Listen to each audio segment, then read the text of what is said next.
the reason the Fed hikes rates is to tighten financial conditions so that consumers will stop spending money.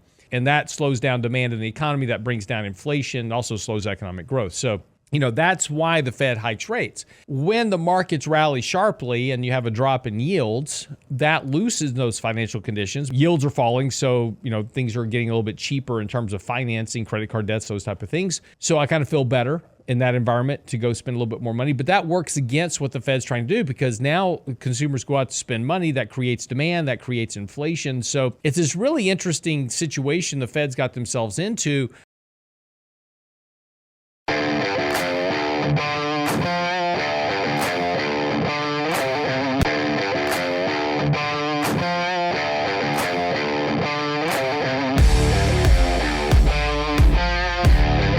Welcome back to the show this morning. I choked myself up. Michael Lewitt's joining me as well. So I want to, Mike, I want to step back a second to talking a little bit about, we've had this very strong rally in the market, and we've had this drop in interest rates. And as I was saying earlier, that eases financial conditions for consumers, right? And so the whole point, and we've talked about this so many times in the past, I feel like I don't have to reiterate it, but I'm going to anyway. Just in case you haven't watched the show before. And if you're new to the show, we appreciate you. Please subscribe to the show and click that little bell icon there. We appreciate it. But the reason the Fed hikes rates is to tighten financial conditions so that consumers will stop spending money.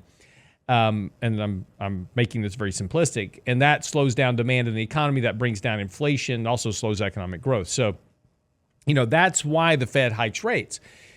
When the markets rally sharply and you have a drop in yields, that loosens those financial conditions because, A, my 401k plan balance went up, so I feel better about myself, so I can go spend a little extra money because I have more money in my investment account.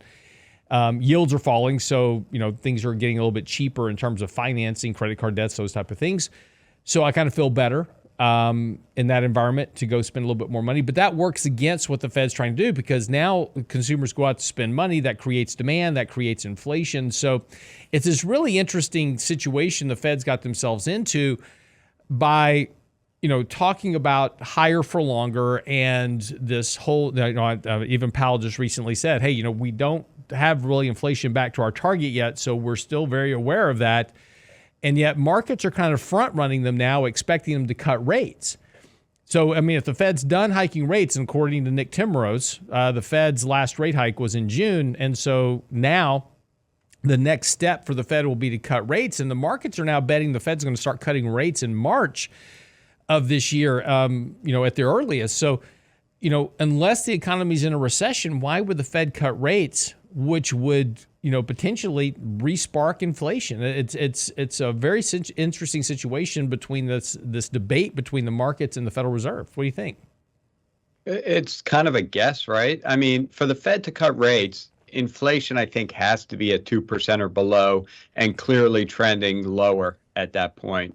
And the economy has to be clearly showing signs of a recession. Yeah, let me stop you there real quick, because I think that's an important point.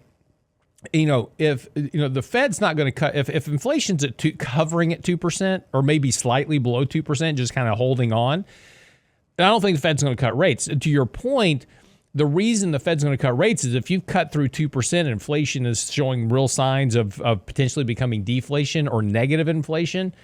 That's the one thing the Fed doesn't want, and that's why the Fed would cut rates, was try to stem that by getting activity started back in the economy, right? So they've got to be looking at a more dire situation with inflation and the economy in a recession, and saying, okay, I better ease up this tension so I can get consumers back out there in the economy and get them to start buying stuff. And Lance, let me back up too. Sure. I think it's important to define what we mean by the market thinks they're going to start cutting in March. So Fed funds are what the Fed controls, and Fed funds are just loans between banks on an overnight basis. And that's sort of the basis for banking. That banks are very active in those overnight markets where they borrow basically overnight. Some lend, some borrow, and that rate kind of is the rate the Fed manages. The Fed doesn't say Fed funds are at 5% and they trade at 5%. the banks interact among themselves, and it trades where the supply and demand warrant it.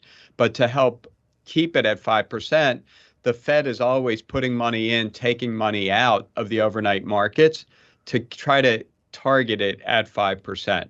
So that's the targeted rate. And that's how basically the Fed does their job. Everything else the Fed does is via words trying to move the rest of the yield curve. So overnight rates don't affect me or you. What affects us are 5-year car loans, 7-year car loans, mortgage rates, credit card rates, which are, monthly rates. Corporations too are not active at all in the overnight markets.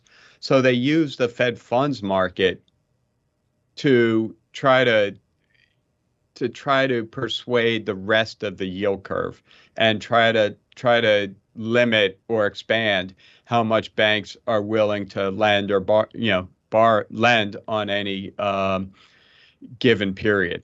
So it's important to think about that. So you have Fed funds, and then the Chicago Mercantile Exchange has Fed fund futures. So those are just futures. It's a bet on where Fed funds will be in the future. And they have a contract for every month going out, I think, 2 years. The most active ones are about 6 to 9 months from the current date. So right now you can go out and say, well, what's the February Fed funds future at? And depending on where that's at versus where Fed funds are now, that tells you where traders are leaning as far as what the Fed may or may not do. And you can then assign odds to it. So Fed funds today are 5.25, and let's just say the March contract is 5%. Well, you can say 100%, the market is betting the Fed will cut rates by 25 basis points by March. But that's just a bet. And those numbers move around a lot. If we would have had a very high CPI number, what was an easing could have easily gone to the Fed's going to hike more. Right. So it's important to follow them, because understanding what the market thinks is incredibly important. But we also have to realize they can swing pretty rapidly. They're volatile. And they're just the aggregate expectations of the market. Yeah. So, and that's right. And, I think the thing that, as an investor, the thing you've got to be aware of is, let's assume that, just for a moment, Mike, that we get through this year. We're now into January, February, March of next year. Markets are up, 5-6%, in the beginning of the new year. We're having another kind of start to the year like we had this year. Yields are close to, say 4%-ish on yields. And the economy's doing great. Why would the Fed cut rates in March? Right. Just assuming that's what, I think what's important is that, for the markets that are betting on the Fed to cut rates, if everything is fine, right? If everything's doing okay, if the markets are doing fine, yields are doing fine, the economy's, growing at 2 or 3%, there's no financial stress in the banks whatsoever. The credit markets are functioning. Right now, there's no, you take a look at credit markets, there's no sign of any type of financial stress in the credit markets. If everything's fine, the Fed just goes, I'll leave rates at 5% because apparently it's all good, right? There's no reason to cut rates lower until there's some event that happens. And so if we're expecting a soft landing and no recession scenario next year, there's no reason to cut rates. The Fed's going to hold those rates where they are and then cut them when there is a recession. Certainly not in March. Yeah. So this is a great conversation, because earlier we were talking about how the economists who sell stocks for a living are talking about a Goldilocks scenario, yet the market is pricing in Fed cuts starting as early as March. And I think they're priced for 1% of Fed cuts throughout the year. Right. So the market, which is people putting money to work, is telling you that they think there's going to be a light recession, because if the Fed only cuts 1%, that's slow economic, that's not a bad recession. The Fed typically goes all the way back down to zero, which would be a 5% plus rate cut. So the market's telling you there's going to be a slight recession next year, and Wall Street's telling you, it's going to be perfect, soft landing, Goldilocks, the whole 9 yards. So that's where looking at what the market's telling you versus what you're hearing from the media and Wall Street are very important to see when they diverge and how much they are diverging by. Yeah, and this is an interesting point because say, well, Lance, in 2019 the Fed cut rates back to zero and there was no recession and everything was just fine.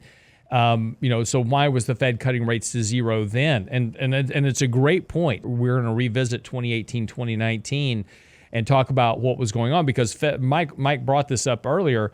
What does the Fed know that we don't know? And maybe that's something we need to delve into a bit more because that's something that could be the case as we head into next year, particularly with the way the Fed is starting to change their tone a bit here. And coming up at this December meeting, Nick Timrose is talking about a reworking of the Fed statement to start implying that the Fed is now done cutting rates. Mike's latest article out on the website right now, realinvestmentadvice.com. Get his latest article, and if you're watching the video, be sure and subscribe to to our show and click that little bell icon. We appreciate it. On the Real Investment Show, don't go away.